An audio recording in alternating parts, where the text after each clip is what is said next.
Today we're going to be comparing a directional snowboard to a twin park snowboard to see which ones perform better in powder, carving, and in the park.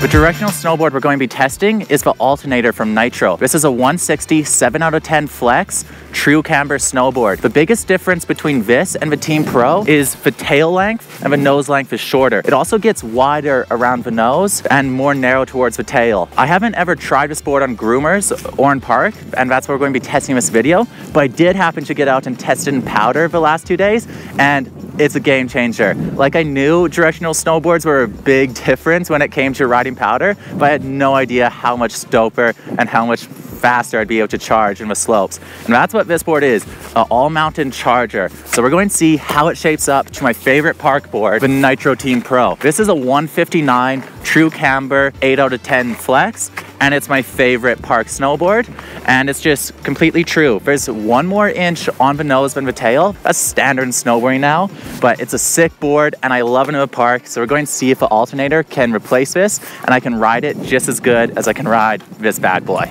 So let's get right into it. Oh my God, there's someone riding the Alternator. Simon, what do you think of the Alternator? We're testing it out today. This is one of my favorite boards I've ridden of all time. Nitro makes an absolutely amazing ride. It's a mix between the Banker and the Nitro Team, maybe the Nitro Team Pro. And it's just an absolute all-terrain vehicle. Does the park, does the powder, does the trees, just does everything. It's so fun. It's actually going to be my first time using a directional snowboard, carving, and in the park. What do you expect I'm going to notice as a difference? I think you'll expect a little bit more drive through your cars, a little bit more edge hold. It's gonna feel really nice, and I don't think it's gonna feel too different, honestly. I think it's gonna feel really natural to you. All right. Well, thanks, Simon. You have a good one. We'll see you out there. So we're just going to do some carving here, some butters, and get a sense for how the board's performing, and then compare that to how the Alternator does doing the same kind of moves. So the biggest similarity between these two boards is they're both stiff boards and they're full camber. We get asked a lot at Snowboard Addiction, do you ride full camber or do you ride Flying V? I rode Flying V 8 years ago, and then I've been riding full camber ever since. True camber is a more powerful, advanced camber of a snowboard. It goes and lets you drive in your carves and really hold your edges. What is really important for when you're riding park and big features, because it lets you get in and rail your turns and really hold that edge. Where Flying V is a bit more beginner friendly of a camber, making it so you're just less likely to catch edges, and that's why we don't really use it at a high level of snowboarding. We're going to test some switch carving here because that's going to be one of the biggest difference between the Alternator and the Team Pro that I'm worried about is the lack of having a tail. Carve up, bring it down.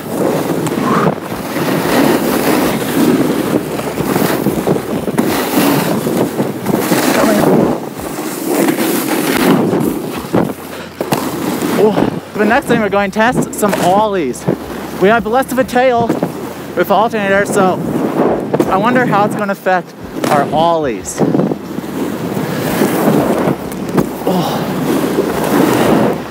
The next thing we can test is butters. As you can see, I love the Team Pro. It just rips. We're going to get into a steeper section where we can really link some turns, but it's just such a powerful snowboard and aggressive. What I really like, super strong. All right, let's get into some big carves here. Cutting all the way across the face, cutting all the way back.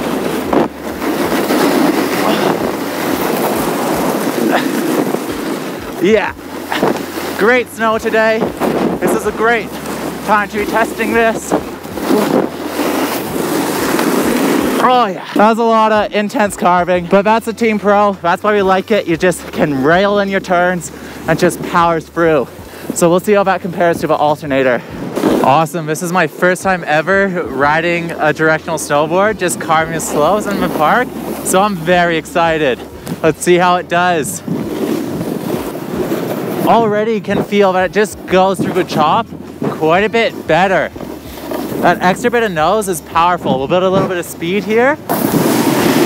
Whoa. I can really get on this edge and it's holding it and railing in really nice. We'll a little bit more of a steep section. That's flat. Oh my God! Oh, this thing can hold an edge. Let's see how it does on some ollies. Oh, it feels pretty much the same. Little way off this bank here. One more ollie and flat. Okay, I actually don't notice a difference at all with the ollies. Let's see some switch carving.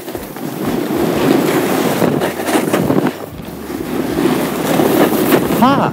Yeah, I'm not really noticing much of a difference. Maybe a little bit quicker on the turns on the switch edge compared to going with toe. It just feels a little more snappy. And I actually do feel a little bit of extra weight and delay on my nose here. Let's go and just do some slow, chill. I'd say it's pretty comparable. I definitely do like going regular on it a lot more than a switch. Let's go and give a butter a go. Oh, it's fun having that stiff nose.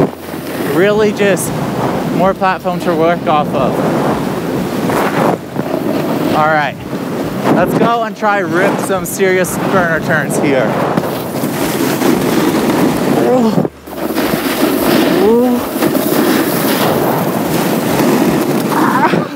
Infinite carve. The more power you put in, the more you do. Let's try a Euro carve out.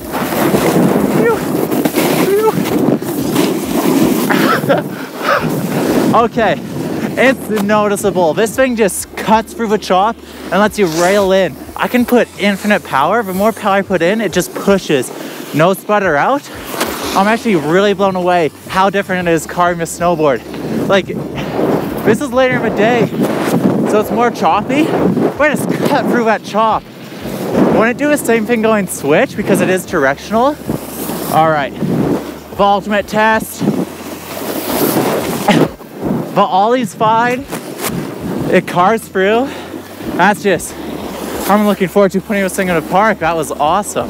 If you're enjoying our videos, then make sure to come and check out Addiction Plus. It is the best snowboard coaching program in the world. As a member of Addiction Plus, you get access to our structured snowboard courses that range from beginner to expert, and you can track your progression, weekly live coaching sessions with us, upload your own videos for analysis of your writing, personalized feedback to help you fast track your progression, and the ability to attend our in-person events. Addiction Plus is incredible value and the most effective way for you to fast track your writing. Come join us now. We're going to test out the park now and compare how it goes. The reason why we're doing it in this format is so I can do the tricks I'm comfortable with, and then I can go and cross-reference them to the tricks on the directional snowboard. And it's going to be better than me just telling you what I feel, because you'll be able to see the differences, my weaknesses, and if I can actually ride a directional snowboard just like a twin snowboard my first time going in. This is a fresh new jump. This is our first ever hit on it, so we'll see how it is. Oh, that's sick. Really kicky, but really smooth. We'll be getting some tricks going on that next lap. We have a nice kicky hip here. Hips are all about the angle approach, so I'm going to make sure to go a little bit slower, get a good pop, grab it. Oh, a little bit's not nice, but we did it. Rails are sliding good. That's always a good sign for a good day. Yeah, no issue. Oh, A-frame. That's new. Sick. Here's another jump we're hitting for the first time. Learner is sick because you should just do some casual carves and the speed should be perfect. Oh! Oh! Wow. That's why it's really good to scope out and watch someone hit a jump. Normally, learner, you just drop in from that point and hit it, but they made it a little bit too big, so the dropping point's too low, not giving you enough speed to clear the jump, and you're just dropping a knuckle that always sucks. All right, warmed up the straight airs, warmed up the knuckles, rails are sliding good. Let's get into some tricks, and we'll be able to cross-reference some of those later.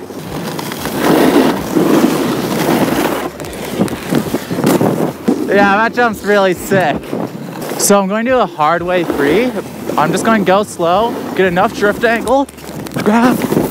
And the hips are all about getting into that transition like that. If you go too far for your up, you're not going to be able to get that smooth landing down.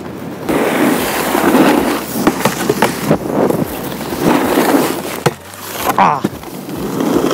This bonk feature is very strange. It's like an anti-pop. I'm not too sure what you want to do on it.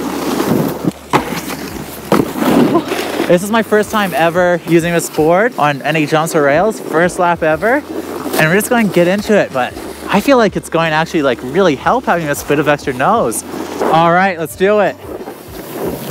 First ever jump on a directional snowboard. Oh, it's faster. I just went same drop in and went to the bottom. That's sick. All right, let's try poke it out. We got more nose to play with here. Phew.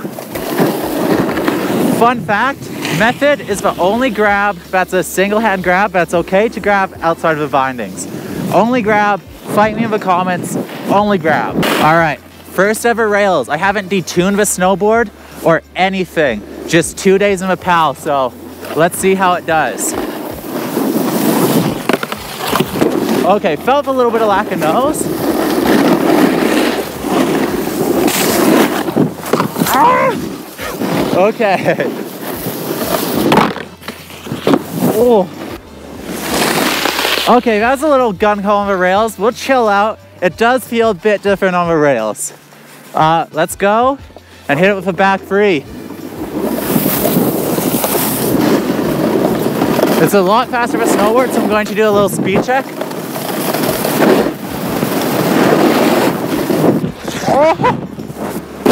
Oh!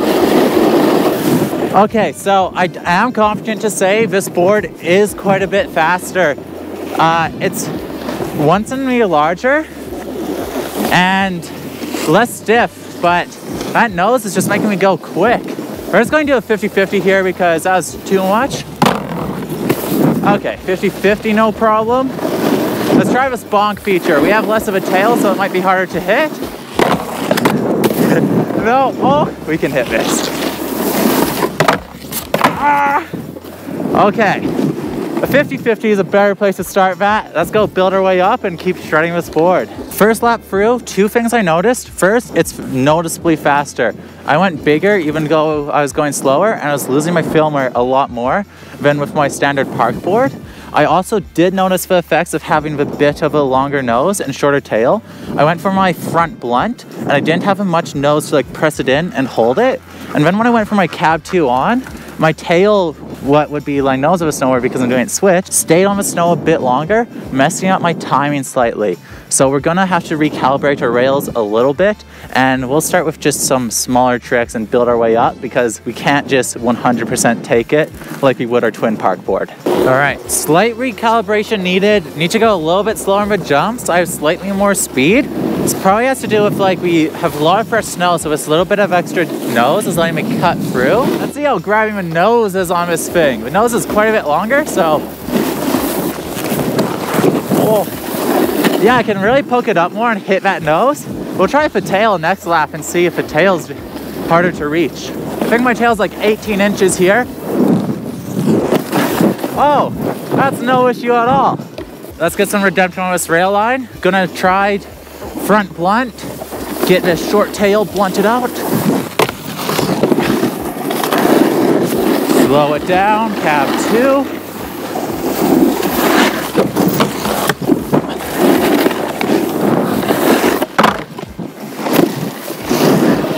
Okay, it does rails as well. So let's test out a tail press on this thing. See if we can press without a tail. Oh, that's definitely a little bit harder. We'll have to see the instant replay. Stop. Only was able to hit that bonk there because of the longer nose. Hit it with like the last 2 inches, that's the only thing. So if you have a step down bonk feature, a directional snowboard is really gonna help you out. Oh, I'm really struggling with pretzeling the snowboard. Having the longer nose is messing up my normal pocket, but I like using all the pretzels. So that's the biggest difference I've noticed so far, is really struggling to pretzel this thing.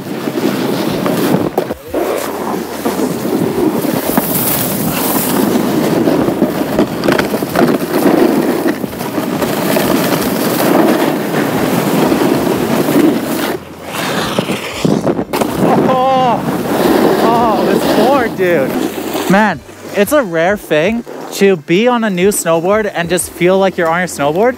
So the fact that this is a directional snowboard and it feels just like my Team Pro is so awesome, because normally it takes me a while to break these in. The biggest issue is I can't pretzel this thing for my life of me. The nose is a little longer, messing up my pressure point, making me a little bit sloppy, and I'm not a pretzel god in the first place, but I'm definitely feeling that. Oh, nice. That rail's so hard to front free out of because it's so low to the ground, but this is a rail board, so what do you expect except for makes? Let's see how this thing does on a front 7. A little nervous.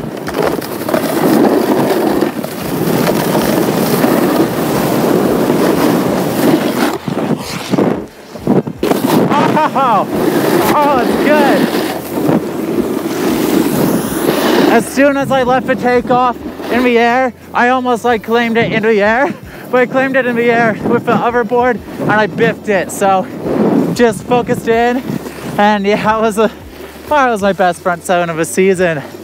All right, let's try a pretzel again, because I'm confident this board's still pretzelable. Let me know if you count that in the comments below, because I don't know. It's a little scruffed.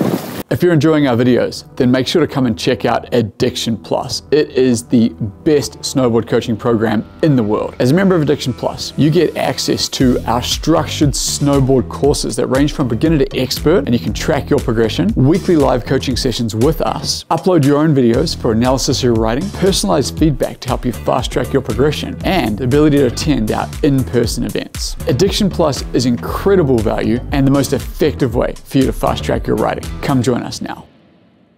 All right, we're going to go and test switch landings, because that's one of the things I'm worried about on directional board is, will landing switch be fine without that tail? So we're going to try this out with a back 5.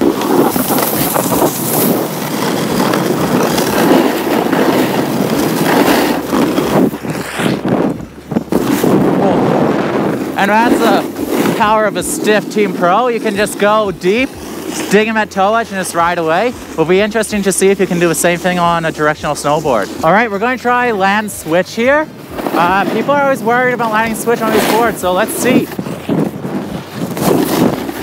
Oh, no problem. That felt exactly the same as landing switch on a not directional snowboard, so 2 thumbs up.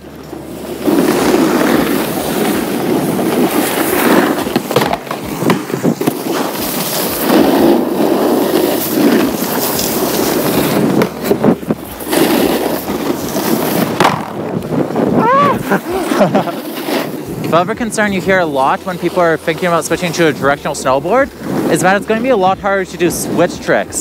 So we're going to do a cab 5 here, and we'll compare and see if I can notice a difference on taking off with a shorter tail.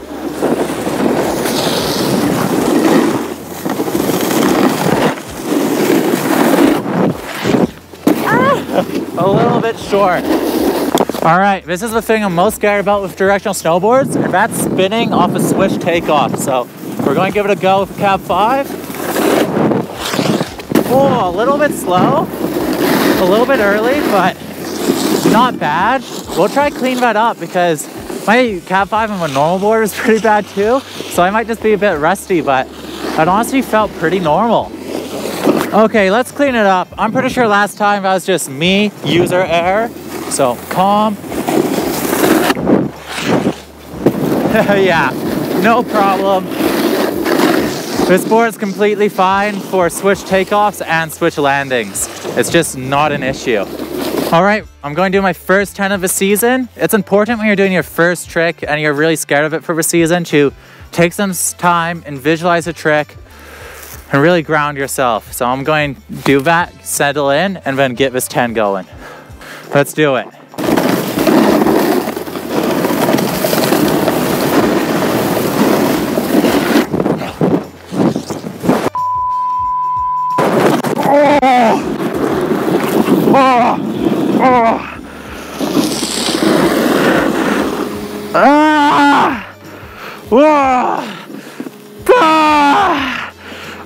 I tore my cheeks.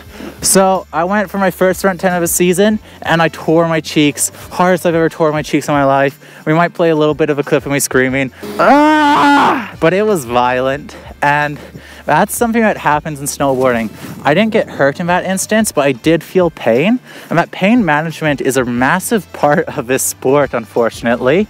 So the way to overcome that is through confidence in your abilities. If you go and destroy yourself and you were scared to do a thing, you weren't confident you could do it, it's going to set bad mind patterns and make it so you're going to be scared in the future. But if you go and put in the work and build your fundamentals, you know you can do that trick. So even when you take a slam and it hurts, it's unfortunate, but you know it's not because of you as a snowboarder, and you yourself can do the trick and get back up there and stop it.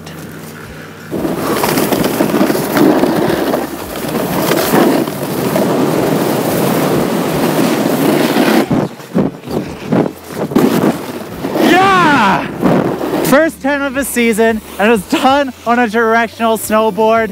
And what more evidence do you need that you can ride a directional snowboard in the park and absolutely frickin' rip it? Still, if I was using my everyday park board, I'm still gonna go for Team Pro. It's just symmetrical and it just lets you go and do tricks the same regular and goofy. But if I'm just up riding powder, riding groomers, and I wanna come to a park, I'll bring this alternator in. No hesitation. This thing freaking rips. I'm stoked. First 10 of the year, and we stomped it. Let's go. All right, final thoughts on the alternator versus the Team Pro. I really liked the alternator. I honestly enjoyed it a lot more than I thought I would. It was vastly better for like carving. I could feel it cutting through a little bit of chowder. And for jumps, it was faster, and it really held that edge line, would help me get clean takeoffs, and it just felt super comfortable. I've never ridden a directional snowboard before, so I was really shocked that you could just pop on it and ride it just like a park board. Where the Team Pro does have an advantage is the fact that it's twin helps a lot on rails. You have the pressure points the same on both your nose and tail. What I really value in my snowboarding is that consistency. And I didn't have any problems with taking off and landing switch on the alternator, but it's still in my head a little bit. I could work around that, but if you're really just riding park, and especially if you're rail focused, I would recommend going with a twin snowboard. It can do powder, it can do everything, and then it's just awesome for rails. But if you just hit a few rails, some board slides, and on jumps you're doing some 360s, 7s, even 1080s, the alternator will absolutely crush it, and it's vastly superior for just carving the mountain and carving powder. So that's my review. If you're trying to shred rails, go for twin board. If you're trying to just enjoy the mountain and enjoy every part of snowboarding and don't want to buy 2 snowboards, the alternator would definitely fill the role you need this season. I'm Taevis from Snowboard Addiction, and our goal is to improve your riding.